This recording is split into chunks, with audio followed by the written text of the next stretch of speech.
Et derrière chaque guerre économique, il y a une économie de guerre qui va se structurer, qui va défendre des intérêts, qui va créer des alliances, qui va créer des ennemis parfois, et qui va même des fois financer des groupes rivaux, parfois même le terrorisme, etc., etc., etc.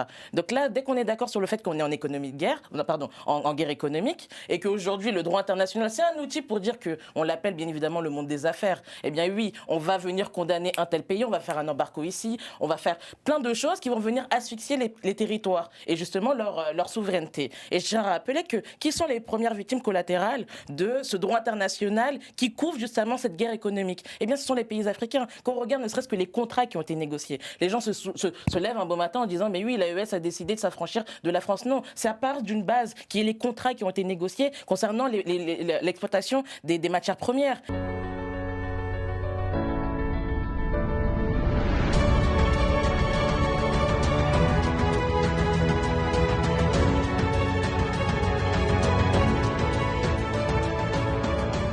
Bonjour à toutes et à tous, ravi de vous retrouver. Quel plaisir dans le Carrefour de l'Info. Le Carrefour de l'Info, c'est vous. Vous tout d'abord parce que vous êtes de plus en plus fidèles, mais surtout vous êtes extrêmement nombreux à commenter l'actualité dans ce Carrefour de l'Info sur Global Africa. Et je voulais vous le dire de façon officielle, puisque le patron nous y a autorisé, M. André Agide, c'est que l'audience, elle monte crescendo. On est quasiment maintenant à plus de 4,5-7 millions. Donc merci surtout à vous, chers amis auditeurs. Et on voulait vous remercier, toute l'équipe évidemment, vous remercier infiniment. Pour parler dans ce Carrefour de l'Info, vous savez, il y a la guerre en Iran. Et la guerre en Iran, par ricochet, elle touche le continent africain. La question qu'on va se poser, c'est quels enjeux pour l'Afrique? L'Afrique est-elle victime finalement, malgré elle, collatérale, cette victime collatérale de la guerre en Iran, mais surtout la guerre des États-Unis avec Israël contre l'Iran? Les dirigeants africains, disons-le, prêchent avant tout la diplomatie. Mais vous savez, l'Iran a une histoire aussi avec le continent africain, parce que l'Iran, ça date pas d'hier, ça date maintenant depuis 1975-79, où elle a commencé à faire ce qu'on appelle de la diplomatie. Eh bien, pour en parler sur ce plateau, magnifique d'ailleurs, j'ai d'abord celui qui est en visio avec nous, le géopolitologue Guillaume Ancel. Merci d'être avec nous, mon cher Guillaume Ancel. Bonjour. Bonjour. Merci. Comment allez-vous? Vous allez bien? Pour l'instant, parfait. Christian Cambon, il est avec nous, c'est le sénateur, mais surtout, il est l'envoyé spécial du président du Sénat. Monsieur l'envoyé spécial, monsieur Christian Cambon, bonjour, quel plaisir de vous retrouver. Tout pareil. Vous connaissez ce plateau, vous le connaissez? Oui, mais il est tellement plus beau. Ah, vous avez vu, Je vais revenir chaque semaine, c'est très bien. Vous soyez le bienvenu, sachez-le. À vos côtés, eh bien, elle est l'élue de Creil. Elle est aussi très activiste sur les questions évidemment africaines. D'ailleurs, il faudra que je dise à notre réalisateur Romain et Mousse de parler de votre première couve. Je vais le faire tout à l'heure, je n'y manquerai pas. Jessica, un petit mot sur votre ouvrage, qui est là d'ailleurs. Venez, donnez-le-moi. Ouais, je vais le montrer à tous les téléspectateurs. Regardez. Voilà. Bonjour à tous. C'est encore une fois un livre qui parle d'identité. C'est très important en ce moment. Parler d'identité. L'écho de la congolité. On en parlera tout à l'heure. C'est Brazzaville, Kinshasa, capitale culturelle de l'Afrique, aux éditions Les Impliqués. C'est ça. Voilà, regardez.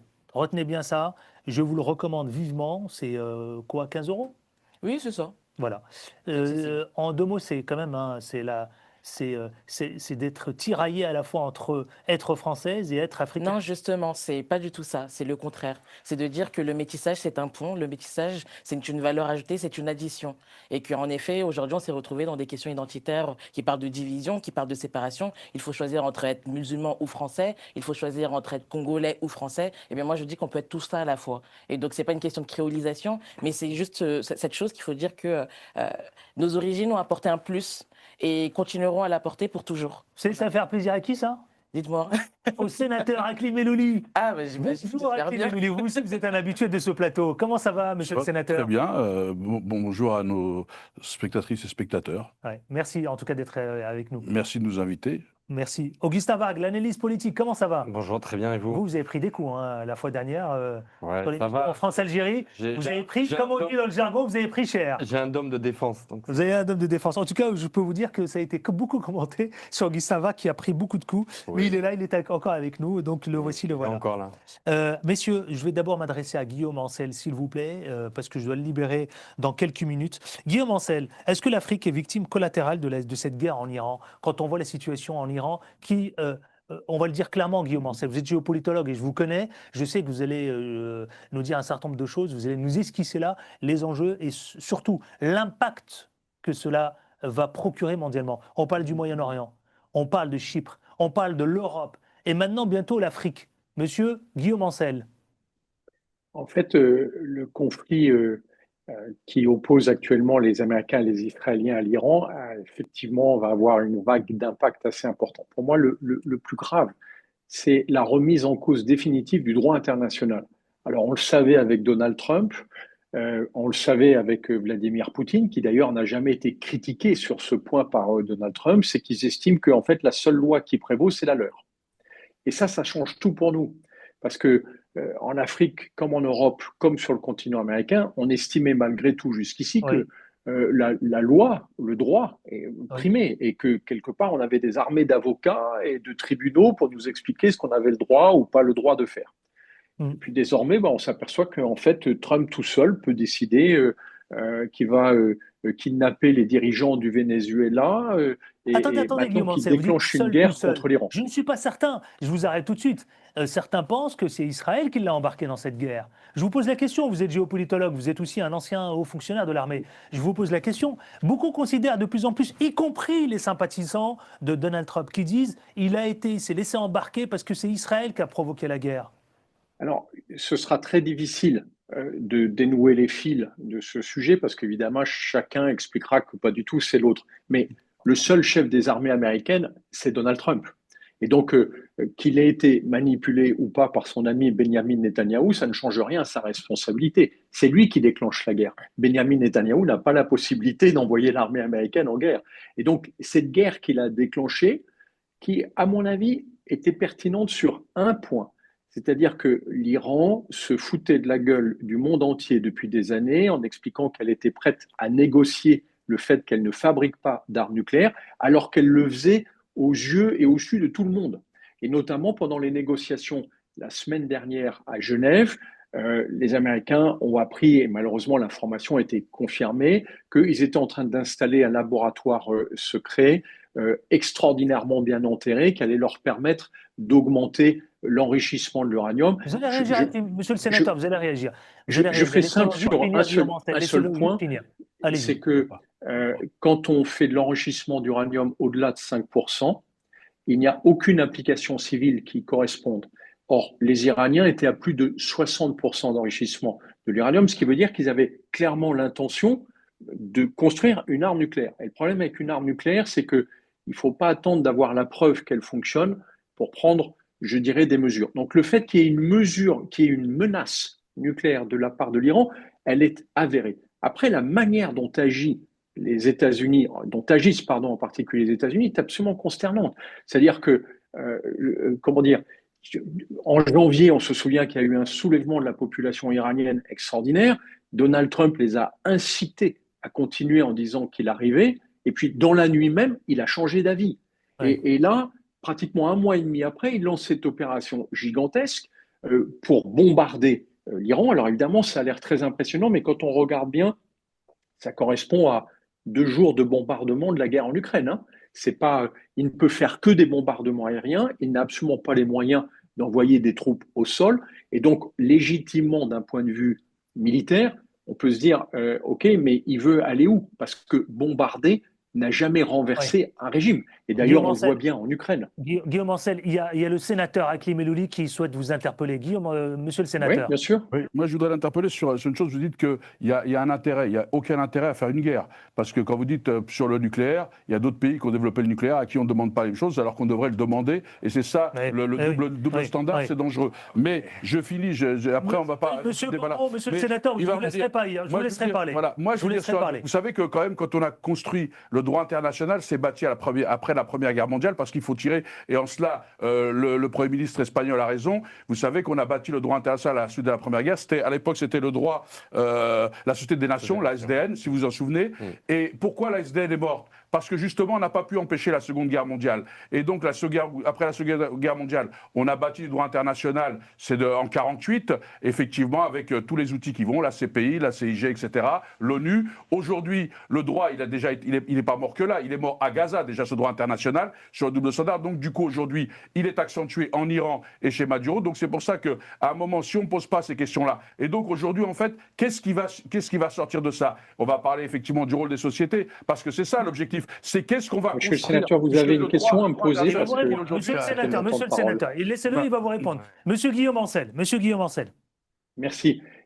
Monsieur le sénateur, j'entends vos arguments, mais simplement j'essaie d'expliquer la situation en Iran. Je ne faisais pas un historique de tous les conflits précédents, et en particulier celui de Gaza qui a été une véritable dévastation territoire, du territoire et du droit. D'accord. Je parle de l'Iran. Je dis simplement que pour ce qui est du conflit en Iran, la question que se posent tous les analystes militaires, c'est qu'est-ce que veut faire en réalité Donald Trump? Puisque d'un côté, plutôt, chaque jour, il annonce un objectif différent. Au départ, il a parlé d'une opération humanitaire. Alors, venant de sa part, c'est toujours inquiétant.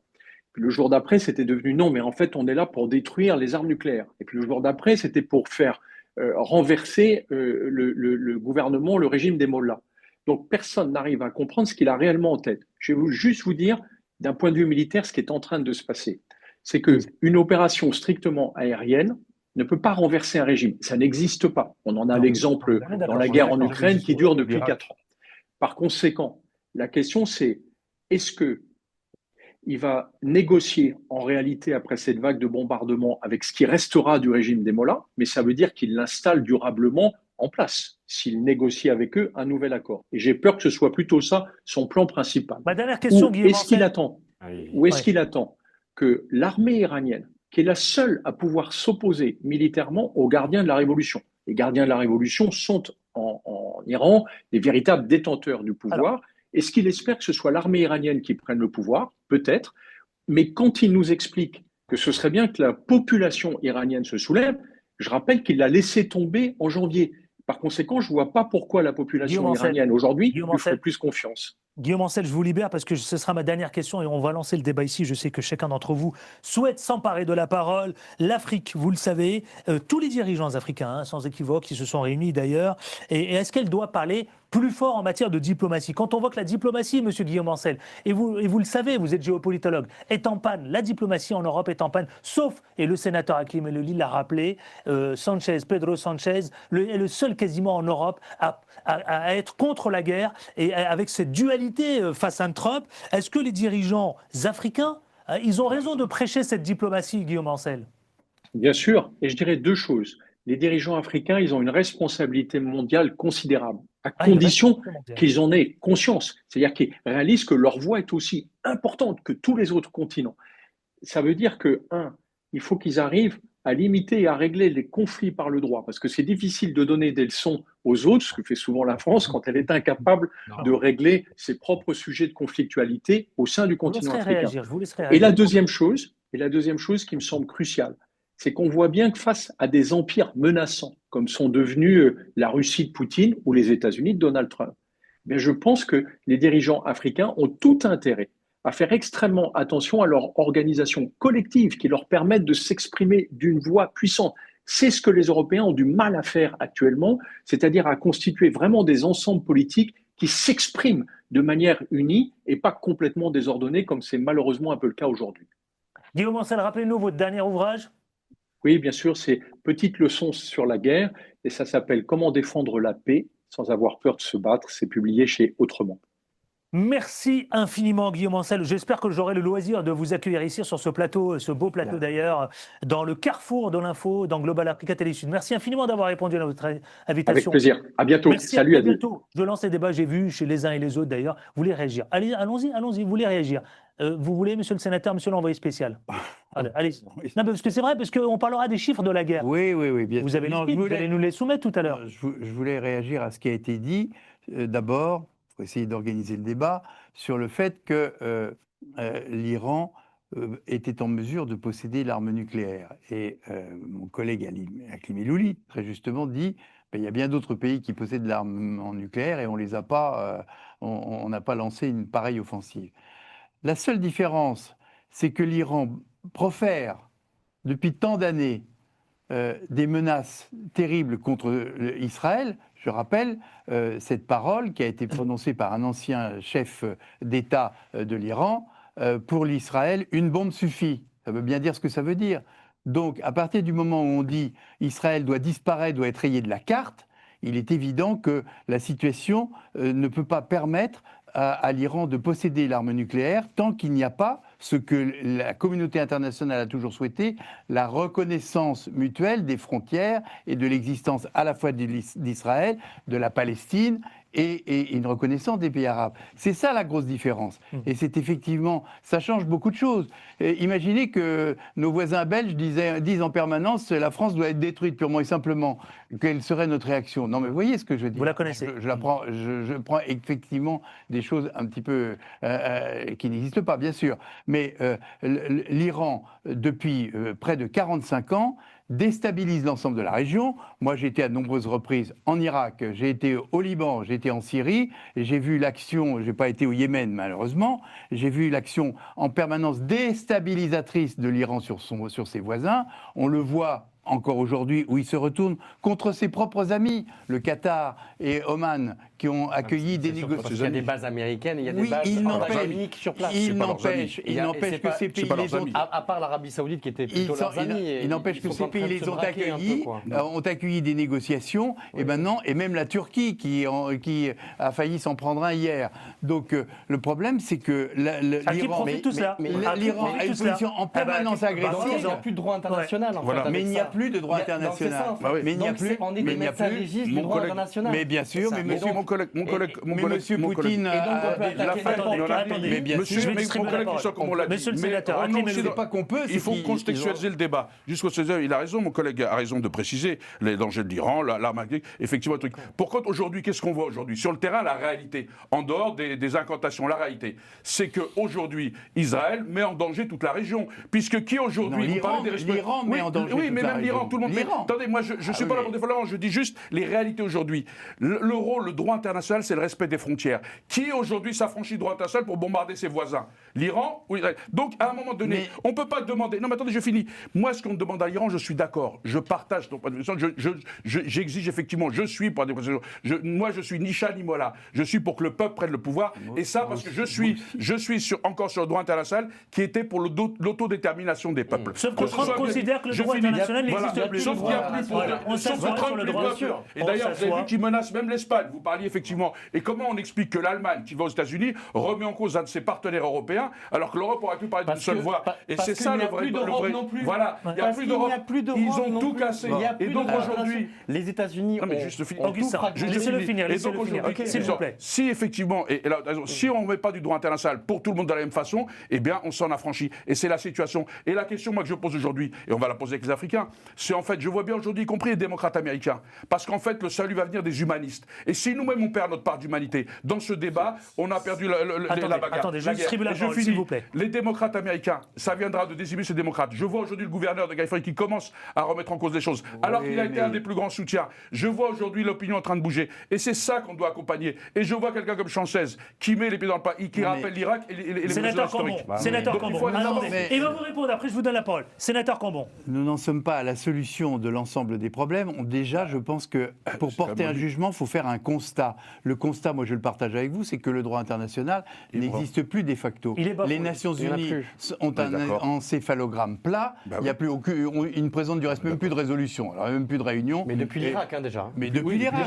Mais bien entendu. Donc on est confronté à cette réunion. Alors bien entendu, moi comme tout le monde, et mon rôle en tant qu'ancien président de la Commission des Affaires étrangères et de la Défense du Sénat, et en tant qu'envoyé spécial du président, je n'agis que pour la paix et pour le respect du droit international. Il n'y a pas de doute sur ce sujet. Mais il faut faire un constat. Vous n'êtes pas nombreux. Mais non, mais il faut faire un constat. Prenez la parole. Attendez, Augustin va. Poutine, c'est que la France n'est pas vos chapitres, l'Afrique. On parle de l'Afrique. Bien sûr, voilà. Pas du tout. Il y a aucun membre déjà là, on est au cœur du drame. Africain, de pays africains déjà à l'ONU. Déjà l'ONU n'existe plus. Voilà. L'ONU, puisqu'il veut faire son conseil de guerre, voilà. notre ami Trump. Donc l'Europe n'a pas voix au chapitre. Au contraire, il y a même des divisions. Mais ils ne sont pas d'accord au sein même de l'Europe. On poursuit les juges de la CPI quand ils font leur travail. Exactement. Donc de toute façon, il n'y a plus de CPI non plus. Voilà. Il n'y a plus de droit. Les outils de Donc, justice il n'y a plus de sont droit bafoués. international. Il n'y a plus d'Europe politique ni diplomatique. Bon courage pour les diplomates pour résoudre les choses après par la suite. Il y aura un préalable. Ce qui se passe en Iran, c'est bien sûr la guerre d'Israël. Derrière, commanditaire par les États-Unis, puisque les États-Unis ont des moyens, mais c'est quand même Israël qui a instigé quand même tout ça. Et qui bombarde la Syrie, le Liban. Alors voilà. Mais ils reçoivent 150 000. Donc après, je comprends, mais alors, après, il y a des effets collatéraux. sortons de l'incantatoire. Sortons de l'incantatoire. À Il y a une Gaza, situation qui. 150 000 de Gaza à Gaza, en Cisjordanie. Mais En Cisjordanie. avant Et tout le cela- Liban, pensons-y aussi. Non mais Christian, le droit international en Cisjordanie, ils reçoivent des missiles de Cisjordanie. Non, mais ils reçoivent des missiles depuis des années. Après, c'est la guerre, 150 Bah, 000. faisons deux États et on avance. Tu veux que dans notre Faisons deux département États. commun, on reçoive Faisons deux 150 000 États. raquettes tous les jours? Allons. D'ailleurs, Oui, mais on peut il eût provoquer. été sage S'il vous plaît, que s'il vous Trump plaît, messieurs, reconnaisse messieurs. les deux États. Voilà. Il eût été Ça aurait sage. été une solution. Parce Mais que bien lui, sûr. c'est le maître du monde maintenant, c'est le maître des horloges, le maître de la diplomatie à sa manière. Autant que lui prenne l'initiative humanitaire, puisqu'en plus, il postule On n'a pas entendu au prix Jessica Nobel de la Longuerre. paix. Je voudrais entendre Jessica Longuerre, s'il vous il plaît, postule au sur la prix question Nobel des de la paix. dirigeants africains, parce que je voudrais quand même, vous l'avez dit, monsieur le sénateur Akli Melouli, c'est vrai, c'est aussi. Et Guillaume Ancel, il l'a dit tout à l'heure. Il a dit, ils ont peut-être un rôle essentiel dans le poids de cette guerre en Iran. Jessica Longuerre, vous êtes d'accord ? Alors, je partage totalement, mais en fait, il faut rappeler que, premièrement, pour être une puissance, la puissance qu'on parle dans le terme de l'armement, bien évidemment, ce sont les faits, c'est pas les paroles. Et il faut constater aujourd'hui que l'Afrique, avec un grand A, c'est-à-dire avec tous les pays qui la composent, 55 pays quand même, eh bien, a un léger décalage en termes de ressources militaires, en termes aussi de structuration militaire, et ça, c'est un fait, c'est un fait. Et aujourd'hui, c'est pour ça que, justement, les Africains font bien, les dirigeants africains font bien de rester sur la même dynamique qui existait. Donc vous êtes en dans train les de années dire que 50. l'Afrique doit parler plus fort. Elle doit parler plus fort. C'est mais ça que elle vous êtes en doit- train de me dire. Ben elle- si. Et qui Mais elle Puisque ne doit pas elle est- aussi attendre, elle doit se structurer. Je veux dire que quand on parle de l'Iran, on parle quand même du troisième pays qui forme le plus d'ingénieurs au monde, après la Russie et après les États-Unis. Il y a beaucoup d'intérêts. Moi, je suis allée au Qatar, j'ai vu une diaspora mozambienne qui était sur place et de Namibie. Donc je veux dire qu'aujourd'hui, les relations entre l'Afrique et le Moyen-Orient sont considérables. Vous savez ce et qu'il tout dit le monde a peur de cette Je vais vous dire, regardez messieurs et madame, je vais vous soumettre ça parce que vous êtes en train, j'entends ce que vous dites attentivement. Alors que la guerre s'intensifie au Moyen-Orient, certaines voix s'élèvent sur le continent donc africain. Pour le juriste et le défenseur des droits humains, Alioune, les réactions africaines ne sont pas à la hauteur de la gravité de la situation. Qu'est-ce que vous répondez? Alors, tiens, vous, et on fait un tour de J'ai table. en effet vu le communiqué. Vous entendez ce j'ai que vient de en dire le effet vu défenseur, communiqué justement, de l'Union le africaine. défenseur des droits Mais humains. Je l'entends, mais Alioune. alors je l'entends totalement. Il faut que les dirigeants africains se réalignent sur ce qui existait dans les années 50, c'est-à-dire le mouvement des non-alignés. Il faut qu'aujourd'hui ils apprennent aussi à se réconcilier avec ces choses. Il y avait l'Inde, il y avait le Sri Lanka, il y avait le Congo, il y avait, si je me trompe pas aussi, le Maroc, et tout le monde s'était entendu pour se dire que voilà, il faut qu'on ait un cadre, il faut qu'on soit entendu, il faut qu'on pèse fort, parce que c'est bien beau de dire que l'Afrique a une voix, mais l'Afrique n'est jamais entendue. On a vu que la Cour pénale internationale était devenue la prison pour les dirigeants africains. Sauf et que que bien évidemment, ce qui marchait pour les uns ne marchait pas pour les autres. On a vu d'ailleurs que quand on a ouvert les enquêtes pour Donald Trump, eh bien, on a vu, c'est ce que Akli a dit, des juges se faire menacer. Donc, comment vous voulez imposer à des personnes, à des États qui ont toujours ratifié, qui ont toujours été d'accord sur les valeurs humanistes, sur les valeurs de partage, sur les valeurs d'équilibre et de relations dominant-dominé et grande puissance et tiers-monde, et ne respecter ne serait-ce qu'un détail, un chouïa de ce qu'il y a dans le droit international, c'est-à-dire le respect quand même des frontières.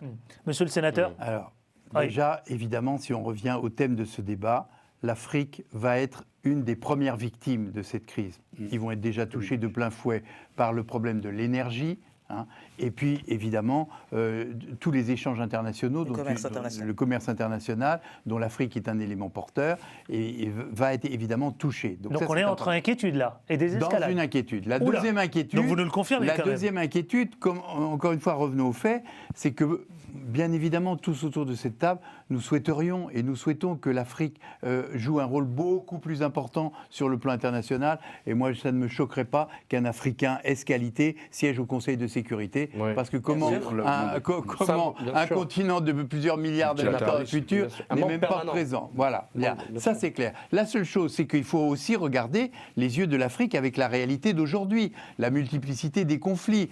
Algérie, Maroc, regardez ce qui se passe au Mali, au Niger. Ils sont aux prises avec le terrorisme, avec le djihadisme. Et ils ont énormément de difficultés. Ils subissent des pertes très importantes. Regardez ce qui se passe autour des lacs. Regardez le Soudan. Donc comment voulez-vous? On ne peut pas dire... Il faudrait que l'Europe parle d'une seule voix.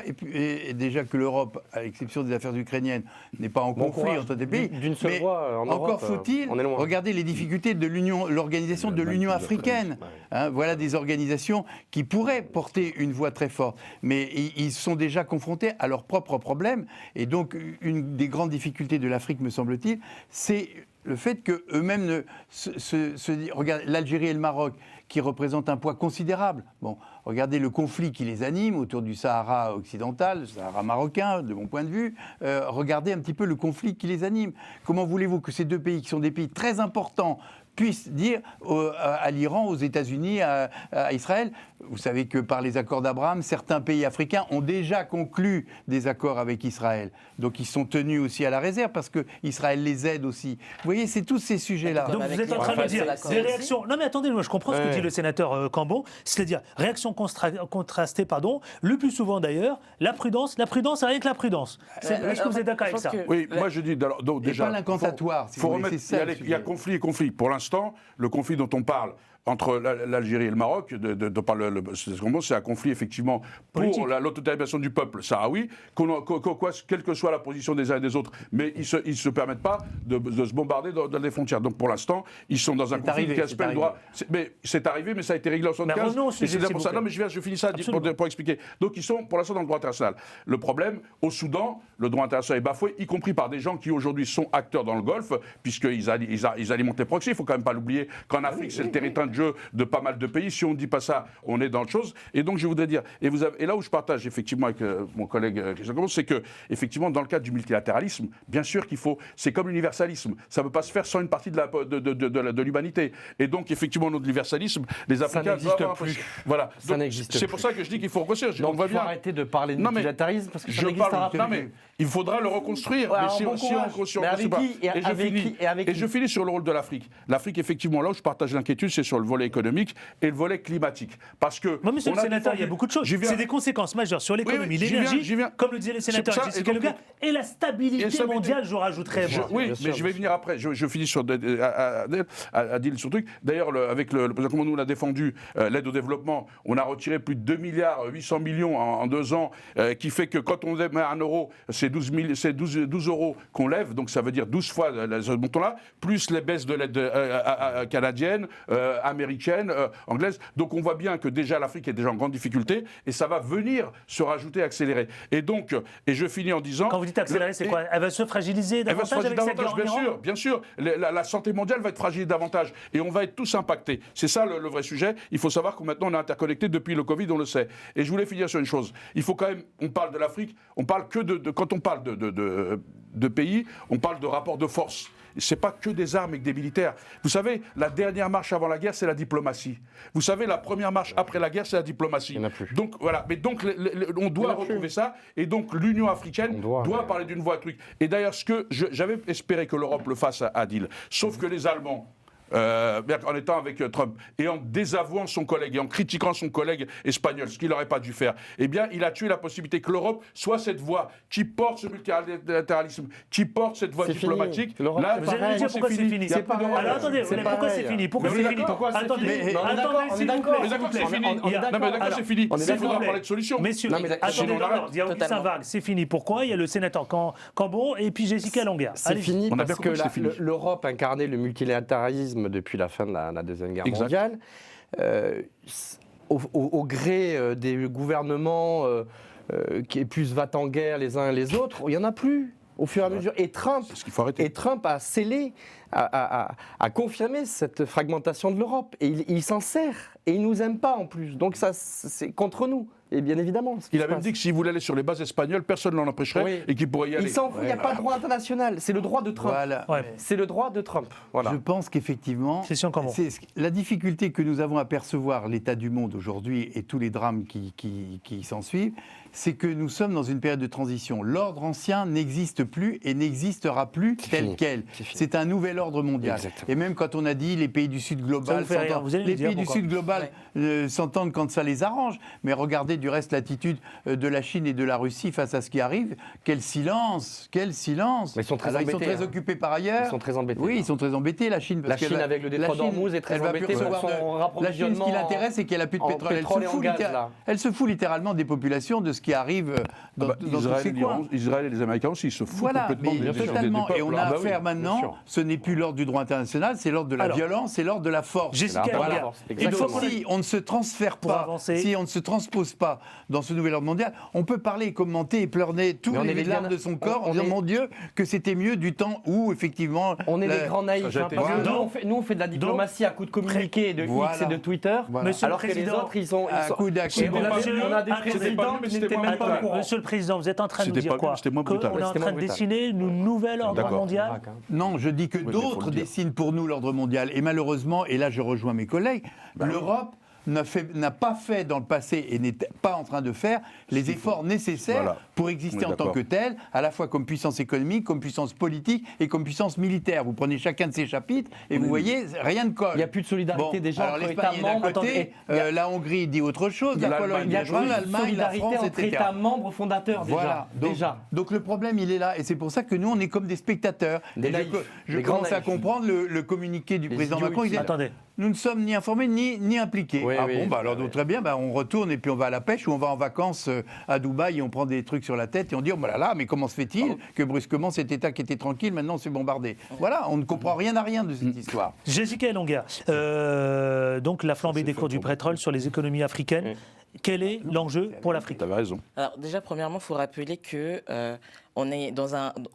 On a des cartes on a un nouveau jeu d'échecs, et ce nouveau jeu d'échecs, il a un mot qui est très clair, c'est la guerre économique. Et derrière chaque guerre économique, il y a une économie de guerre qui va se structurer, qui va défendre des intérêts, qui va créer des alliances, qui va créer des ennemis parfois, et qui va même des fois financer des groupes rivaux, parfois même le terrorisme, etc., etc., etc. Donc là, dès qu'on est d'accord sur le fait qu'on est en économie de guerre, en guerre économique, et qu'aujourd'hui le droit international, c'est un outil pour dire que, on l'appelle bien évidemment le monde des affaires. Eh bien oui, on va venir condamner un tel pays, on va faire un embargo ici, on va faire plein de choses qui vont venir asphyxier les territoires et justement leur souveraineté. Et je tiens à rappeler que qui sont les premières victimes collatérales de ce droit international qui couvre justement cette guerre économique? Eh bien, ce sont les pays africains. Quand on regarde ne serait-ce que les contrats qui ont été négociés, les gens se lèvent un beau matin en disant mais oui, l'AES a décidé de s'affranchir de la France. Non, c'est à part d'une base qui est les contrats qui ont été négociés concernant l'exploitation des matières premières. Et donc, si on ne revient pas à la base sur la question des relations, sur la question, vous savez, il y a un mot qui n'est plus à la mode, c'est la question du marché équitable. Le commerce équitable. C'était un mot à la mode, fut un temps, et aujourd'hui, on ne sait pas ce que ça veut dire, on ne sait plus ce que ça veut dire. Mais justement, ça vient dire, justement, ce qui se passe aujourd'hui, puisque le monde n'est plus bipolaire, il est multipolaire. Et comme il est multipolaire, il faut dialoguer. Et comme il est multipolaire, il faut échanger. Il faut échanger au-delà en transcendant toutes les différences. Et je reviens sur le discours de Sukarno, qui est pendant la conférence de Bandung, dans les années 50, donc toujours dans le mouvement des non-alignés. Il faut savoir transcender le communisme, la monarchie. Mais vous entendez ce que dit pour un dialogue, Augustin faut Valle. deux. Dialoguer. Qui Mais c'est qui est bien en évidemment, face il faut dialoguer. Mais avec qui? On va pas faire un monologue, nous l'Europe. Et encore en Europe, on est hyper Il faut divisé que, déjà. alors déjà dans l'Europe, je prends ne serait-ce que la France. Je veux dire que la France a quand même cette particularité d'avoir entretenu des relations avec 14 pays qu'elle a colonisés. Ça, c'est un fait. Voilà. Elle a Enfin, continué même si- d'ailleurs. Si ça s'est dégradé quand même. Hein. Mais bien évidemment, ça s'est dégradé. Mais bien évidemment, ça s'est dégradé. Bien évidemment, ça s'est dégradé. Mais par Et contre, ça d'ailleurs, s'est renforcé la avec Russie est d'autres un pays peu qu'elle n'avait aussi pas en train de colonisés, savonner comme le aussi. Namibie, Ouais, ça va. comme le Mozambique, etc. Et bien évidemment, il y a des personnes qui rentrent en jeu, Et comme nous, la on est Chine, les grands etc. naïfs de tout Mais ça. alors, il faut avoir une approche gaullienne quand même de la diplomatie. Quelle était l'approche de De Gaulle dans la diplomatie? C'était de se dire qu'on a un allié, c'était les États-unis. On ne s'empêche pas de dialoguer. Gaulier, vous allez faire plaisir à mon collègue, le sénateur Cambon, si vous parlez de il s'en Monsieur Gaulier. méfie mais il est énormément. resté l'allié des Occidentaux. Mais Oui. il disait que je ne m'interdis pas de dialoguer avec la Chine, mais même au contraire, je ne m'interdis pas de m'ouvrir à la Chine et même à la Russie. Oui. Non, Alors mais justement, c'est- regardez, on est des on grands parle de naïfs, guerre, hein. on parle de cette bataille d'influence. Parlons-en, parce Adil. que la guerre, oui, Moi, Allez-y. j'entends ce que tu dis, ce que tu dis. C'est-à-dire qu'en Je fait, voudrais qu'on là, avance. on est sur le Monsieur le constat, sénateur. on voit la situation. Mais on peut avancer. On est sur le constat. Le problème, c'est qu'aujourd'hui, si on dit, on est tous spectateurs, on peut rien faire, tout le monde dit, le problème, aujourd'hui, on sait d'où va venir la solution. Et moi, je suis pas devin pour le dire, mais je dis le truc. Ça viendra des démocrates américains. Parce qu'il n'y a que des Américains pour arrêter les Il n'y États-Unis. en a pas de démocrates. Ils ont fait la Il a guerre. tout Non, mais- asséché. Non, mais là, Trump est en train j'entends, d'assécher, écoutez, bah oui. on a vu son opinion, Rizani à New York, on voit des élus, Il n'y en on a a vu plus. ceux qui sont Mais obligés. non. Et là, j'entends le Monsieur le gouvernement de sénateur, Californie. Il nous Non, mais assèche, attendez. les démocrates. Alors, Est-ce que vous en baissez les prenez bras. un démocrate Oui, raisonnable le gouverneur de la être Californie, contre. le gouverneur de Californie qui commence qui commence, faire oui, des choses. bien sûr. Et donc, on va voir comment ça va Veillez, évoluer. veillez, dit l'écriture. Ouais. Oui, Non, mais, oui. Christian, tu sais très bien oui, que mais sans enfin, eux, on fera rien. vous êtes pas naïf. Donc, il va falloir. Moi, je suis pas Il naïf, y aura je crois pas que de les démocrates. Les mais ils démocrates bougeront. sont- Je peux vous confirmer qu'il n'est pas naïf du tout, Et mais je bon. finis. Ils bougeront Sur le s'ils sujet, voient sur le- effectivement qu'il y a une unité. Moi, j'avais pensé que l'Europe pouvait être ce porteur avec ce qu'on appelle le Sud global, créer une nouvelle voie, créer une nouvelle solution, ce qui va être maintenant compliqué. Et donc, effectivement, s'il y a une mobilisation diplomatique de beaucoup d'acteurs techniques, peut-être que ça les fera bouger. C'est comme ça qu'on fait Alors, bouger les lignes. Alors, Sinon, parlons- on baisse les parlons bras. de cette bataille, s'il vous Les- plaît, parlons de cette bataille d'influence. Vous le savez, je ne vous l'apprends pas. La bataille d'influence entre l'Afrique et l'Arabie Saoudite et les Émirats Arabes Unis, d'accord. De leur rivalité au Soudan. Vous en faisiez référence tout à l'heure avec les Mélouli. Bah oui. Là, au Soudan, avec la bataille des C'était ports autant donc, de en mer jeu. Rouge. Absolument. Alors, est-ce que cette guerre en Iran, l'Arabie Saoudite, les Émirats Arabes Unis, donc, vont faire de l'Afrique ce théâtre justement d'une guerre d'influence? Parlons-en, parce que c'est aussi ça la guerre en Iran. Bah, il y C'est-à-dire a que des- la bataille d'influence risque de se Mais déplacer. l'Afrique a toujours Mais non, été mais- un lieu de bataille d'influence. Oui, mais avec Toujours la été. guerre. Oui, mais De façon plus ou moins prononcée. Ce que mais je ça a suis toujours en été. train de vous Au dire, Congo, mon cher sénateur, c'est que la bataille d'influence avec la guerre en Iran risque de se déplacer.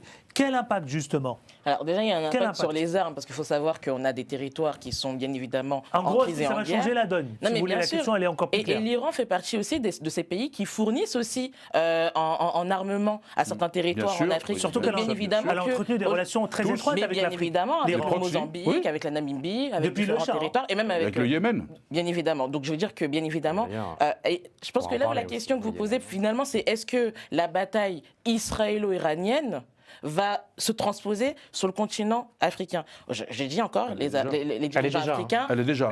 les dirigeants Elle africains est déjà, quand même elle est déjà. ont ouvert quand même leur marché. Ça veut dire que plus personne a un monopole sur le territoire. Il y a une diversité des contrats, il y a des échanges constamment, etc. Mais bien évidemment, il y a des rapports qui sont Et là, il y a- très bien Là, il y a le entretenus. Comme... Sénégal et la Côte d'Ivoire, la République démocratique du Congo, entre autres, qui sont dépendants du détroit d'Ormuz, là. Oui. Qui sont Eh oui. dépendants On du, compte, du on compte Qatar, ce marché, du si je ne me gaz, trompe du pas, à pétrole. plus d'1 milliard. Donc d'euros. là, en effet, s'il y a des contrats, déjà bon courage pour les honorer en ce moment. Qu'est-ce que- Mais effectivement, là, Qu'est-ce que vous ça répondez serait il y a une perte sujet là-dessus, collatérale. bien Vous- évidemment. Monsieur le sénateur, vous êtes l'envoyé spécial justement du président du Sénat. Vous allez nous rappeler le chiffre parce qu'il a été Non, mais augmenté. je vais- Non, je vais- les chiffres. Avant, je pose juste la question. Pardonnez-moi, monsieur le sénateur. Vous allez nous rappeler les chiffres parce que c'est aussi ça, les chiffres militaires, d'accord, qui ont été revus à la hausse. Je voudrais juste vous soumettre ça.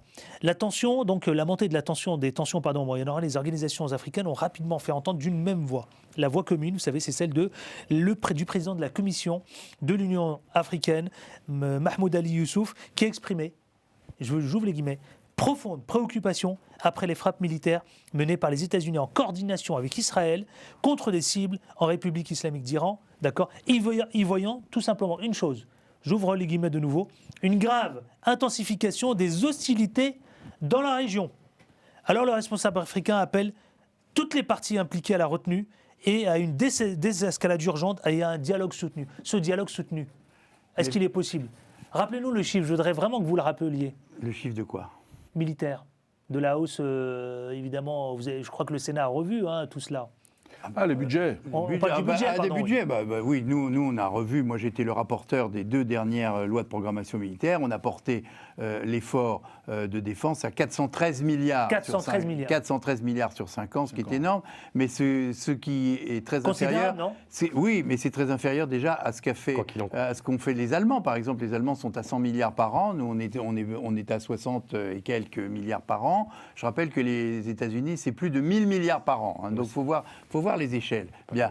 Moi, ce que je veux dire par là, c'est que l'Afrique est un pays en pleine mutation et qu'il faut enlever nos lunettes d'avant hein, de colonisation, Ouais, de mais France-Afrique, président, ça de fait tout 10 ans qu'on Non, non, tient non, ce non, discours. Mais c'est parce ça, que après tous les avoir comment ça, fait énormément non, d'ingérence sur le territoire mais africain, parce que- après avoir Le Le déstabilisé président les- Cambon, ça fait non, mais 10 ans attendez, qu'on laissez-moi entend finir ce mon raisonnement. discours. Mais je dis, là, je parle du conflit, parce que toutes ces parties que nous évoquons, que ce soit Israël, que ce soit l'Iran, que ce soit l'Arabie Saoudite, ils veulent faire de l'Afrique leur terrain de jeu, parce qu'il y a des marchés à prendre, parce qu'il y a des opportunités à prendre. Et il faut que l'Afrique, elle n'a pas si besoin que ça de toutes ces aides. L'Afrique, elle est en train de générer, elle aussi, des générations formidables d'ingénieurs. Enfin, il faut Comme l'a dit regarder ce qui Jessica se Longueur passe tout dans à l'heure. tout un tas de pays. C'est plus l'Afrique l'Afrique d'il y a Oui, 10 vous ou avez 15 raison. ou 20 ans. Donc il faut laisser l'Afrique se développer, qu'elle soit indépendante et qu'on ne soit pas... Moi, quand Akli se plaint, à juste titre sûrement, de dire, bon, on a enlevé 200 millions d'aide au développement. Mais il faut arrêter de venir chercher à chaque fois la CBI et il faut véritablement qu'ils se prennent en main. Ils ont toutes les ressources possibles. Ils ont les énergies, ils ont les hommes, ils ont la formation, ils ont tout ce qu'il faut pour que l'Afrique devienne un immense Mais encore continent. faudrait-il les laisser faire. Après, c'est seulement Si c'est après... équitable dans le commerce. C'est seulement après que la politique vient. Et c'est à ce moment-là que des grands dirigeants politiques, il y en a eu dans le passé. Ah oui. Bien sûr. Bon, il y en a Ouais, eu monsieur dans le le passé. sénateur, vous avez entendu Des grandes votre voix. collègue à côté, ce qu'elle Modibo vient de vous Keïta, dire Lumumba, on en a eu. Faut-il encore les laisser faire? Ah ben c'est exactement ce que je dis. Or l'Iran, la Turquie, la Russie, hein, tout La ce petit Chine, monde, la Chine, ils viennent tous là. Mais qu'est-ce qu'ils viennent faire? Ils les viennent Américains. appauvrir l'Afrique. Ils viennent pas développer. Qu'est-ce que vient faire la Turquie? Qu'est-ce qu'a fait la Chine à Madagascar? Ils ont acheté 200 000 hectares des plus belles terres sur les plateaux. Tout ça pour importer le coton, etc. Voilà ce qu'ils font de l'Afrique. Ils veulent se servir. Or, l'Afrique, elle a besoin, elle, de se développer et d'apporter du développement. Bon, voilà. Alors, à partir de ce moment-là, toutes ces interventions que l'on voit, bien sûr, c'est pour ça que l'Afrique va souffrir dans les conflits. Parce que ces gens-là, ils ont des cartes, ils jouent des cartes. Israël est aussi présent, l'Arabie Saoudite est aussi présente. Hein, et bon. Donc la paix ne peut être atteinte. Ben, peut être atteinte, pardon. Si, mais il faut accepter, nous sommes actuellement sur un espèce de faux plat. Il y a un nouvel ordre mondial qui est en train de se mettre en place. Oui, on ne le voit pas, on l'a vu on ne au le deuxième. comprend pas encore. Bon, Trump, c'est une séquence. Peut-être du reste que ce qui va arriver après Trump, ça va être pire, hein, parce que je ne veux pas donner mon sentiment sur ceux qui suivent derrière. Bon, Oui. je ne me vois pas, mais Akli, il rêve la vie, ce qui est bien, et c'est très... Bah, ce qui est bien, c'est qu'il y a les midterms Mais bientôt, c'est- là, pour les États-Unis, C'est pas donc les on verra. démocrates américains ni le gouverneur de Californie. On verra tout ça. Netanyahou Mais, aussi, oui. je veux dire, Le maire de c'est- New York. Comment vous le voyez, ce nouveau schéma du nouvel ordre mondial? Vous, avec votre expérience et puis avec tout ce que vous entendez, avec le réseau Moi, que ma vous avez. première priorité, c'est ce que j'essaie de faire, c'est qu'effectivement, déjà, l'Europe, puisqu'on est sur l'Europe, là, nous, hein, il faut que l'Europe, elle s'organise pour essayer de compter. C'est un marché de plus de 500 millions de consommateurs. Il faut qu'elle existe Alors, pour face à la Chine, s'organiser, face est-ce que aux vous États-Unis. rangez, Quel par est le exemple problème là, en ce moment, Bah, avec le l'Europe, problème, c'est là qu'il y a pour l'instant des dirigeants qui ne veulent pas s'entendre Et ou c'est qui ça. font cavalier seul. Chacun sa partition. Bon, Ça. alors C'est ça, le chacun problème. parle de son côté et vous le voyez Et bien on n'a tous pas les jours. d'influence, on n'a pas Voilà. d'influence et Voilà, on n'a plus des- de diplomatie. Voilà, et on a des dirigeants, Donc, on il y n'a aura- plus de dirigeants qui ont une vision. Regardez ce qui s'est passé, on parle des grands conflits. Au lendemain de la guerre... Mais on n'y comprend plus rien. Le Sanchez, président je Macron, crois. par exemple, là, il vient de réagir. Vous avez parlé du communiqué de presse, il a réagi par rapport à Pedro Sanchez, qui, lui, effectivement, tient tête à Trump. Il dit j'apporte ma solidarité à Pedro Sanchez. Il a raison. Ouais, ouais. Est-ce qu'il a raison? Alors, ou il a tort il apporte. Attendez, il faut être quand même logique. Il apporte sa solidarité à Pedro Sanchez et pendant ce temps-là, Charles de Gaulle fait route à toute vapeur. C'est pour de la défense, si. Oui, d'accord. Soi-disant. Enfin, je veux dire, donc ça veut dire que l'armée est quand même là, alors Oui, que Pedro bien Sanchez, sûr. il appelle. Des bases. Bah oui, d'accord. il y a des bases françaises des quand bases. même. Oui, mais bien sûr. On a Mais des moi, bases je, à- moi, il j'approuve. Il faut défendre aussi Mais j'approuve en totalement. défensif, hein, pas en J'approuve allant totalement bombarder. ce que fait le président de la République contre- et je trouve que Pedro Sanchez fait l'innocent. Il le fait Oui, parce bien qu'il a sûr, des élections parce qu'il a des élections. et qu'il est en grand danger. Hein, il veut jouer ce côté. Mais Et Aznar, à l'époque, était l'Espagne- pour la guerre en Irak, et là, il ne veut pas que ça soit Et l'Espagne pourrait reproduit, nous aider, effectivement, on pourrait À apporter au désamorcer. titre de l'Europe à désamorcer les crises. Jessica, On ne le fait Jessica pas. Longa et ensuite Bah, Akli Mélanie. l'Espagne, Jessica il- Longa. Non, mais moi, je l'ai entendu le discours du président de la République, sauf qu'en fait, j'ai rappelé, la puissance, ce sont les faits, c'est pas les paroles. Et moi, je m'étonne de voir qu'un territoire comme la France, avec toute la grandeur hein, qu'elle était et qui Qu'elle était, tend encore à Qu'elle fut. essayer d'être aujourd'hui, eh bien qu'on n'agisse pas assez sur le terrain, qu'on ne soit pas présent, que je vous rappelle qu'on rayonne quand même sur le monde entier, sur la carte du monde, Non, la France c'est rayonne. fini. Ah non, je parle des territoires, je parle de nos Ouais. territoires, je parle de nos territoires et je parle de nos bases. Et là, je parle de manière factuelle. Donc, avec le rayonnement militaire qu'on a, aujourd'hui, on a une France qui ne s'arrête qu'à parler, à dire oui, je vais soutenir, oui, c'est pas normal, oui, c'est comme ci, oui, c'est comme ça. Mais où est cette Parce France que si elle prend des initiatives, elle est seule. Alors, C'est ça le problème, c'est que quand Non, on est seul, je ne suis pas c'est sûre. Je ça. pense que la France peut redialoguer avec Avec d'autres qui partenaires. Mais avec qui plein de partenaires, avec l'Espagne, on l'a dit tout à l'heure, avec aussi l'Espagne, ils le n'ont pas de continent puissance africain. militaire ni diplomatique, ils n'ont rien, ils n'ont pas la bombe. C'est sûr que c'est pas l'Allemagne. C'est pas, mais mais même il y a l'Allemagne aussi. Non, l'Allemagne La CEDEAO fait cette chose et elle souligne que toute perturbation prolongée dans le Golfe Persique menacerait les flux pétroliers et les gaziers mondiaux. Alors, la flambée des prix, elle a commencé déjà de l'énergie, elle aura un impact immédiat sur le continent africain, sur les économies ouest-africaines, déjà fragilisées par l'inflation, rappelons-le, mesdames, messieurs, par la dépendance aux importations de produits raffinés. Oui. Et aujourd'hui, la question que je vous pose, est-ce que la question de la diplomatie suffit? Parce que quand je vous fais l'état des lieux, il peut y avoir une aggravation du... Si, monsieur le sénateur, s'il y a une aggravation du conflit, cela, je vous le dis clairement, je pose ma question et ce n'est pas de la naïveté, elle pourrait provoquer des tensions sur les prix, d'accord, des denrées, mais surtout, ça risque de mettre le continent africain vraiment sur une situation extrêmement préoccupante. Adil, au-delà de la situation préoccupante que le continent africain et tous les continents, parce qu'aujourd'hui, on est au bord de la 3e guerre mondiale.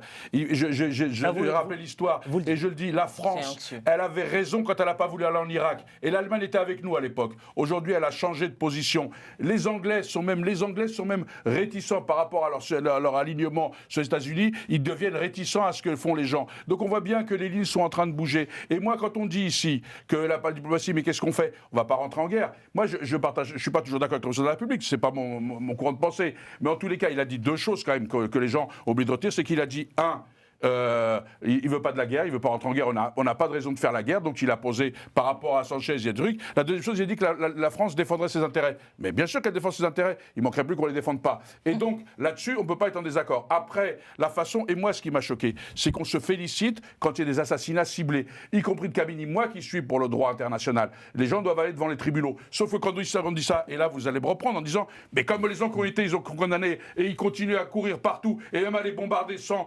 autorisation, pourquoi on va le traîner? Donc ça veut dire qu'aujourd'hui, si on valide, nous qui sommes la patrie des droits de l'homme, qui sommes contre la peine de mort, qui refusons, et je le dis sous couvert du président Coman qui est avec moi et qui le sait, qui refusons d'extrader les gens dans des pays qui n'ont pas aboli la peine de mort, comment on peut se féliciter quand on tue quelqu'un, même de façon ciblée, quel que soit ce qu'il ait commis? Chacun a le droit de justice. C'est ça la démocratie, c'est que chacun sait à un moment donné que la justice passera. Sauf qu'aujourd'hui, même ce qu'on essaye de vendre, on ne le vend plus. Au départ, il faut savoir pourquoi la guerre en Iran. Au départ, c'était pour le nucléaire. On est d'accord. Donc on a effectivement tous dit, bah oui, il faut que le truc. Après, c'était pour les missiles balistiques. Parce que, je finis, suivons mon raisonnement. Et après, c'était soi-disant pour la démocratie.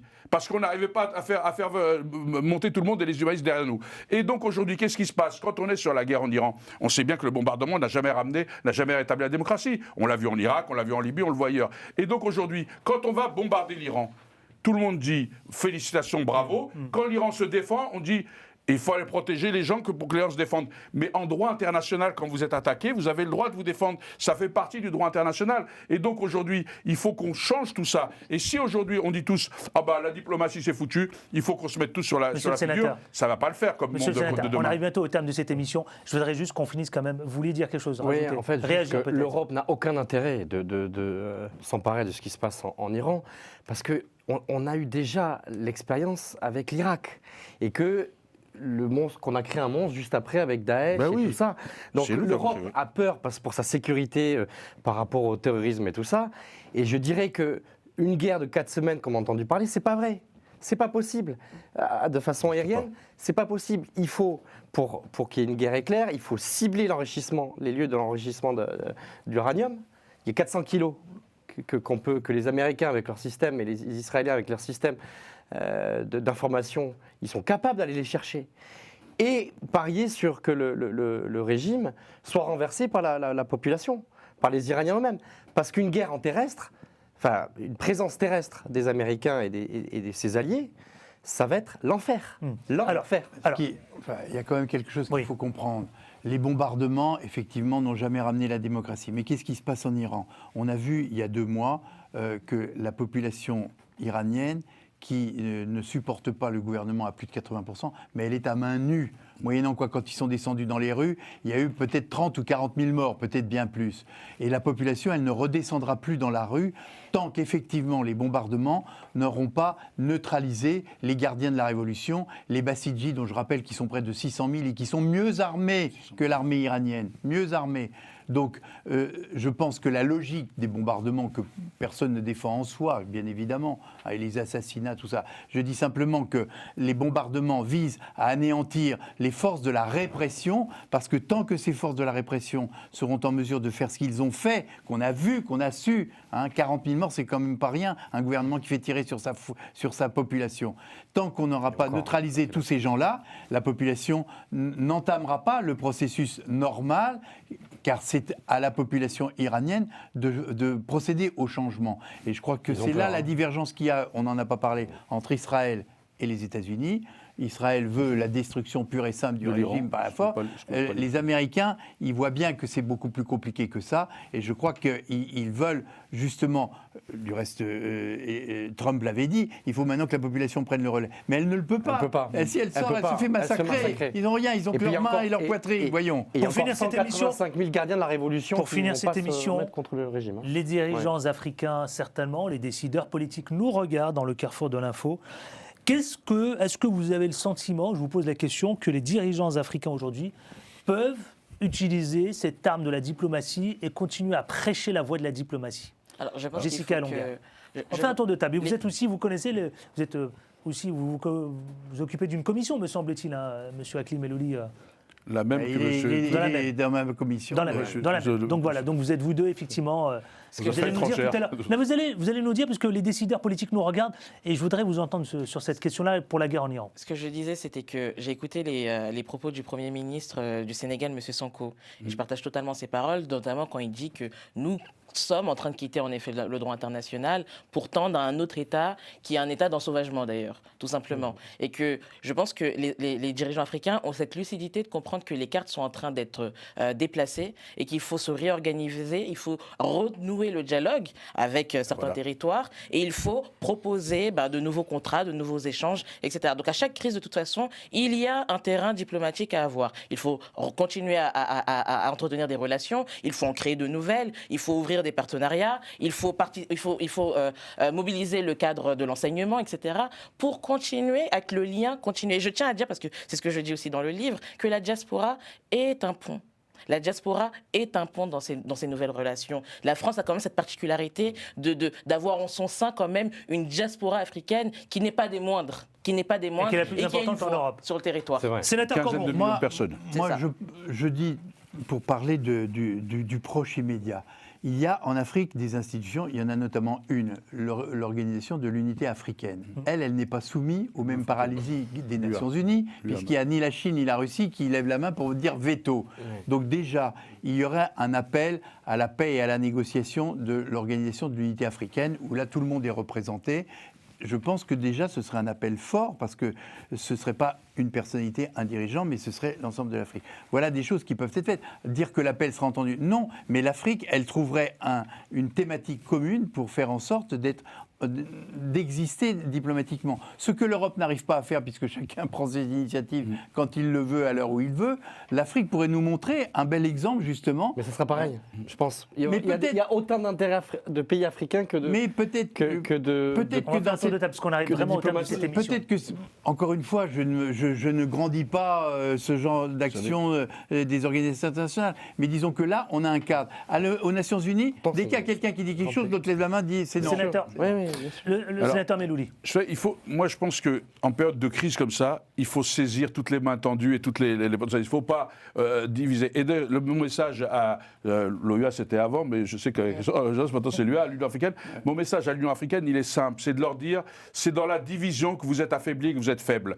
Et on est en train, l'Europe, on n'a pas compris qu'il fallait surtout pas se diviser, qu'il fallait se solidifier. Ce qu'a dit Christian Taylor, on le dit, nous on veut une Europe de la défense, on veut une Europe on veut une Europe l'Europe qui parle effectivement d'une seule voix. Et aujourd'hui, la cacophonie européenne, que ce soit sur l'Ukraine, que ce soit sur l'Iran, sur tout ça, fait que l'Europe est en train de se liquéfier. Donc vous invitez les dirigeants africains. J'invite les dirigeants africains à leur dire, si vous êtes isolés dans un monde brutal, l'isolement vous fait de vous une proie facile. C'est dans la solidarité, c'est dans l'unité. Pas l'uniformité, on n'a pas besoin d'être d'accord sur tout. L'unité sur le monde que nous voulons, sur les règles du jeu que nous voulons, c'est dans l'unité que l'on peut redresser la barre et qu'on peut se construire. Et moi je dis, soyez unis, ne vous divisez pas, parce que sinon, cette faiblesse, elle sera exploitée par vos concurrents, vos adversaires, tous ceux qui veulent bousiller. Et c'est le message que je voulais dire à l'Europe, et c'est le message que je porte, et c'est le message que je voulais que la France et que le président de la République portent. Parce que la France, on dira ce qu'on veut, mais quand même on est une puissance nucléaire, on a oublié de le dire, et nous avons une voix, et nous avons la capacité de toucher tout le monde n'importe où avec de différentes armes. Non mais je le dis, mais on peut la retrouver. On l'a perdu parce qu'on a des gens, et je ne vais pas faire de commentaires sur les ministres sexuels, des gens compétents, mais on a eu des grands ministres des Affaires étrangères dans ce pays qui ont porté leur voix. Rappelez-vous de l'Irak. Eh bien, je veux retrouver cette France. C'est cette France-là qui doit être aujourd'hui sur la scène internationale. C'est ça. Vous faites référence à Je fais référence à personne, mais je fais référence à la France. Ouais. Très bien. Oui, très bien, puisqu'à l'époque, on était très écoutés, on avait de l'influence. Voilà. Et c'est vrai que la diplomatie africaine, au sens des pays africains, le Maroc est une puissance aussi influente. Très important. L'Égypte, beaucoup aussi. Très important. L'Algérie, bien évidemment. Et le Sénégal et la Côte d'Ivoire. C'est ça le problème. Il faut que les pays qui ont la culture de la diplomatie, qui ont une culture de la diplomatie, des grandes cultures de la diplomatie que des pays qu'on vient de citer, viennent aussi en renfort. Tous les deux, oui, tous. Merci infiniment. Merci. Qu'est-ce que vous voulez dire rapidement? Je voulais dire une dernière phrase qui était que je me souviens du discours du président américain Richard Nixon qui disait que l'équilibre tiendra au fait que les grandes puissances arriveront à cohabiter sur la même planète et en respectant du moins un cadre clair. Eh bien moi je tiens à dire avec un peu de nuance, c'est l'équilibre du monde tiendra sur le fait que toutes les nations se mettront d'accord sur le même plateau. Eh bien, écoutez, je laisserai le soin à tous et les cieux. Merci infiniment. Merci au sénateur. Qu'on vous entende. Exactement. Merci à monsieur le sénateur Christian Cambon. Merci à Jessica Elonga. Je le rappelle, son ouvrage, le voici, le voilà, l'écho de la Congolité. Allez vous le procurer, il est très intéressant. Pas cher. Pas cher. Brazzaville-Kinshasa, capitale culturelle de l'Afrique. C'est un essai aux éditions Les Impliqués. Je le montre à Romain et Mousse à la réalisation. Allez vous le procurer. Voilà, on le voit, il est ici à l'écran. Comme ça, j'en parle puisque merci. Effectivement. Merci au sénateur Hakim Elouli. Merci à Augustin Vague, analyse politique. Merci infiniment à la réalisation, c'était Romain, mais également aussi Mousse. Merci à vous. Vous pouvez le faire, vous commentez. Comme chacune de ces émissions, vous le faites très très bien, vous commentez. Je compte sur vous, mais surtout restez fidèles à Global Africa Télé Sud. Et vous le savez, on ne lâche rien les amis. À bientôt.